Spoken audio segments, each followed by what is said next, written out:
Well, hey friends, and welcome to NC Family's weekly update for the week ending August 18th. Well, Jerry, Sharon, it was a very monumental day, I would say, or week at the General Assembly, and particularly Wednesday was a big day for a lot of legislation that we've been working on all legislative session.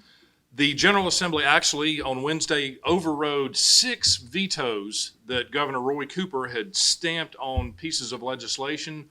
3 of those bills were of particular interest as they were high priority bills for us. Senate Bill 49, the Parents' Bill of Rights, House Bill 574, the Fairness in Women's Sports Act, and House Bill 808, which would prohibit the administration of puberty blockers, cross-sex hormones, and also surgeries on minors seeking to change their gender. So, major pieces of legislation got enacted over the objection of the governor, which we're very thankful for. And we're really grateful, especially for the legislators in both the House and the Senate who are champions of this legislation. Other allied groups like the North Carolina Values Coalition and the Christian Action League and others who worked fervently and strongly on this legislation, along with the Family Policy Council, and also individuals just all across the state who contacted their legislators to communicate their interest in the passage of this legislation, notwithstanding the veto of the governor. So really excited about that. Jerry, any observations that you made from Wednesday? Yeah, I would say really almost unfortunately, the votes were along party lines, which part of that you can understand. Some people, I don't know if it's loyalty to the governor or anything, but we talk with members about all the issues we work on. Mm-hmm. And a lot of them, Democrat and Republicans, people agree. But then when it comes down to the vote, I know the word that's used often is polarization. And we saw it in this vote.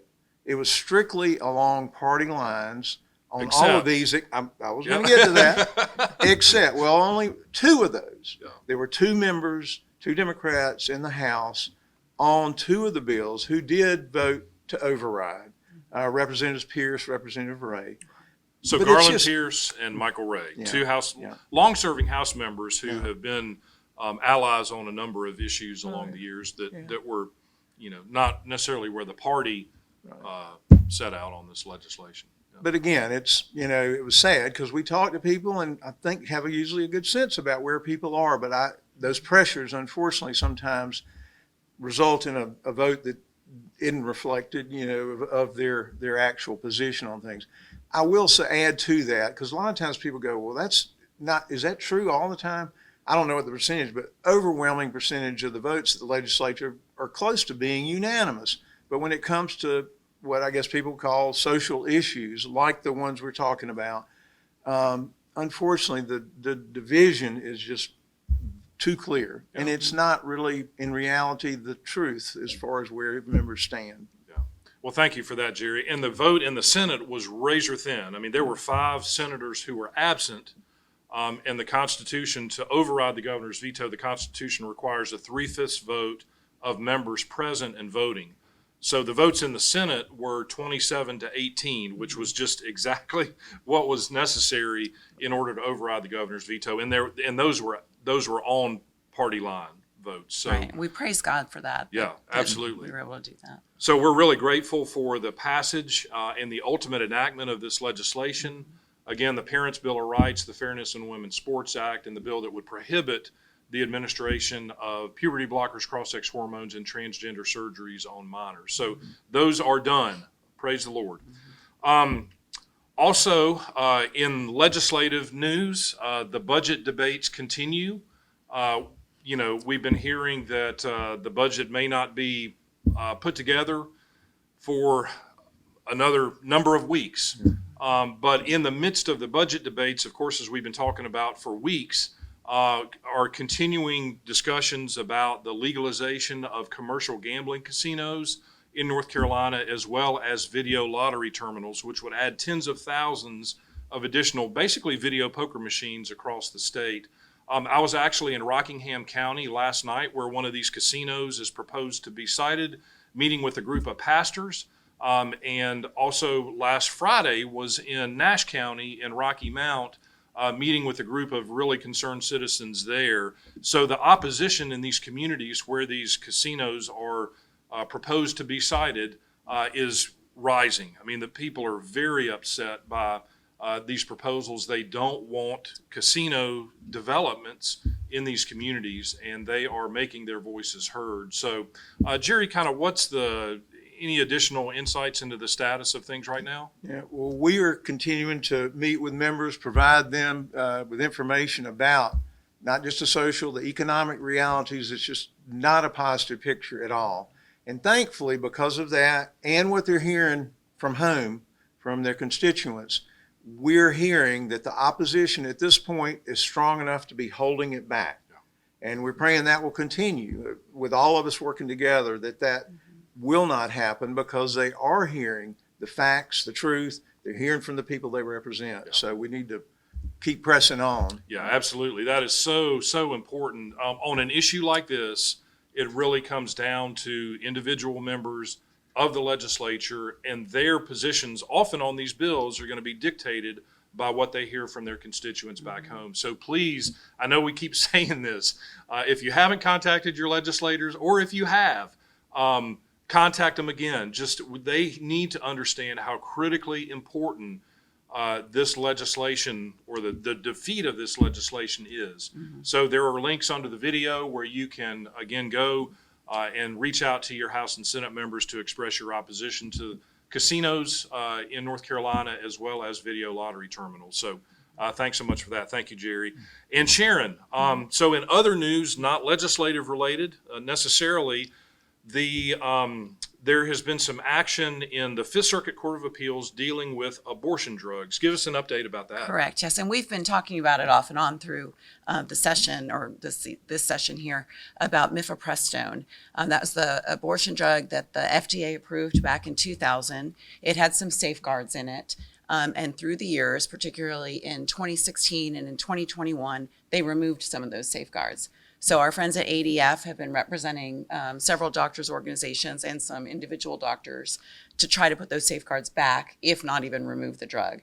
So they have not been successful towards getting the drug removed completely, but the Fifth Circuit did agree with the Texas judge earlier in the year, who said you need to go back and put those restrictions back on, the safeguards in. So those safeguards that originally were with mifepristone back in 2000 would mean that you could not give the drug to a woman who was more pregnant than 7 weeks.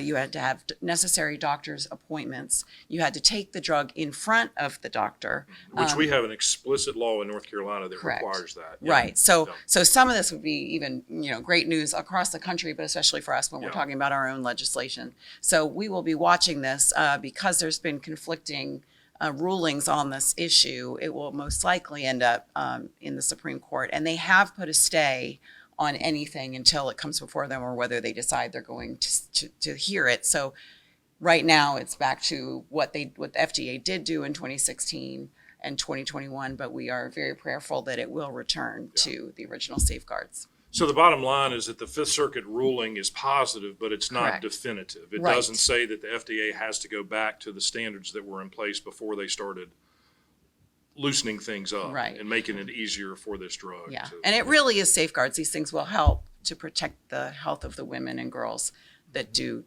make this terribly difficult choice. Yeah.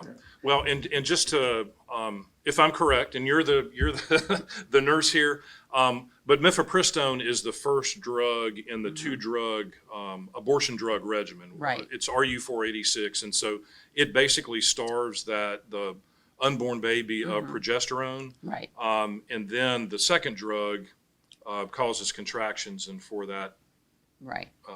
baby after it's dead to be expelled. Sorry Correct. for the gruesome description there, but that's what happens. And so this is critically important and significant because it deals with these drugs that are becoming much more a majority part of the processes that women who are considering abortion use, as opposed to surgical abortions. Right. I mean, I've heard even numbers up to 50% Yeah. or more are chemical abortions. So, we want to make sure, we wish it didn't happen at all, but at the very least, we want to make sure that we can protect the women and young girls that are doing this at home alone, and could run into problems that they wouldn't even be expecting if they're coming through mail order and that kind of thing. Yeah. Jerry? Well, no, this is another good example why we have the different branches of government. I mean, we rely on the FDA to make decisions about things like medications. What the court found here was these decisions in 2016 and 2021 were not based on medical evidence. They didn't do the proper procedures to arrive at their decisions. That's why they said no. They were actually asked them to go back to 2000 and say, you really didn't do it back in 2000 when you made your original decision. The court basically said statute of limitations is run. We can't go back that far, but we will. They did look at the 2016, 2021 and said, you didn't have proper evidence. So, but as you said, right now what they're saying, it has to run the full course through the courts before these actual safeguards are put back in place, but this is a step in the right direction. Right. And the Supreme Court will be coming back in October, so we won't be getting any news real soon. But, we're prayerful that they will take it up and continue to move forward with pro-life legislation. Yeah, definitely. Anything else that y'all can think of that's pressing that we need to? Well, it's a full, as John said, we said it's been a full week. I know y'all have seen there literally has been a long lull in activity at the General Assembly. But then when they came back this week, it was, for one day, it was full steam ahead. And then that in addition to this court ruling. So it's all of a sudden been a very busy week. Yeah, well, friends, it's some great stuff has happened, and we rejoice in that. There's still some challenges out there, so we just are so grateful for your continued support, your involvement, and especially your prayers. Please keep it up because the session's not over. There are major issues like these casinos, video lottery terminals, and maybe some other unforeseen issues that may come up, whether positive or negative. So as the session winds down and as we get closer to our legislators coming to terms on a budget, there's going to be additional activity. So stay tuned for that. Again, as always, there's some important links under the video. So take advantage of that information or opportunities to reach out and contact your legislators. And until next week, we just pray God's blessings over you and your families. Thanks so much.